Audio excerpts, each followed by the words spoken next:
উপমহাদেশ কেঁপে উঠল শাকিব খানের তুফানি গানে।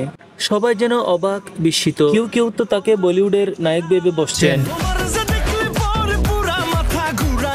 সদ্য অন্তর্জালে উন্মুক্ত করা হয়েছে বহুল আলোচিত লাগে উড়াদুরা শিরোনামের গানটি। বাণিজ্যিক সিনেমার মশলাদের এই গানে মজে আছেন নেট দুনিয়া। এতে শাকিব মিমির উড়াদুরা গানে মগ্ন নেটিজেনরা। এদিকে এই গানের প্রতিক্রিয়া জানিয়ে ভিডিও বানিয়েছেন ভারত ও পাকিস্তানের বড় বড় কন্টেন্ট ক্রিয়েটররা। ডালিউড কিনের প্রশংসায় পঞ্চমুখ তারা। ভারতের মহারাষ্ট্রের সুশান্ত ও জিশান্ত জড়ুয়া টিভির ইউটিউব চ্যানেলে বিভিন্ন দেশের গানের রিয়াকশন ভিডিও বানিয়ে থাকেন। লাগে উড়াদুরা গানটি তাদের কাছে এনার্জেটিক মনে হয়েছে। কমার্শিয়াল সিনেমায় যে ধরনের গান ব্যবহার করা উচিত এটা ঠিক তেমন। समझ रहे होगा, प्रॉपर वो फील था जो कमर्शियल फील होता है ना, जो एक सुपरस्टार के लिए बनाया जाता है। बिल्कुल ठीक है ना, वैसा एक फील था। This is good song, commercial song है, कमर्शियल वाइब है बिल्कुल। और मजेदार सॉन्ग है। बढ़िया। आई होप उधर सुनेंगे पब्लिक। পাকিস্তানের জনপ্রিয় ইউটিউব চ্যানেল রিয়াকশন বাই সুলাইমানও এই গানের ভূয়সী প্রশংসা করেছেন। এতে শাকিব খানে মুগ্ধ ওই চ্যানেলটি দুই কন্টেন্ট ক্রিয়েটর সুলেমান সাইফ ও মোতাবা সুলেমান। এমনকি গানের কথা ও সঙ্গীতায়োজন তাদের মনে ধরেছে।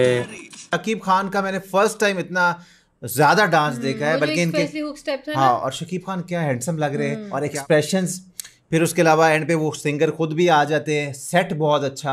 तो ओवरऑल एक बहुत ही कमाल किस्म का गाना जो कि बहुत ही बजने वाला है। পিছিয়ে এলে কলকাতা বাঙালি কন্টেন্ট ক্রিয়েটররাও।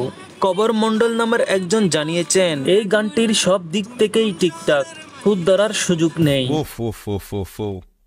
অ্যাজ এক্সপেক্টেড, তুফান যখন আসে বছরে একবার আসে, তবে আমি প্রচুর খুদ ধরি গাইস।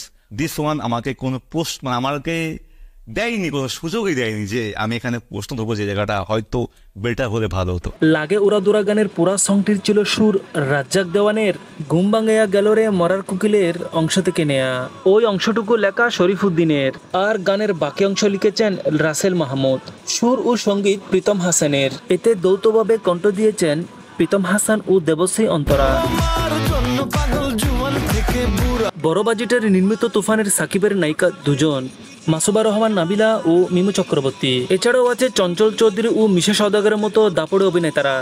ঢাকার আলফা আই ও চরকির সাথে ছবিটি প্রযোজনা করেছেন কলকাতার SBF। আসছে কুরবানির ঈদে মুক্তি পাবে এটি।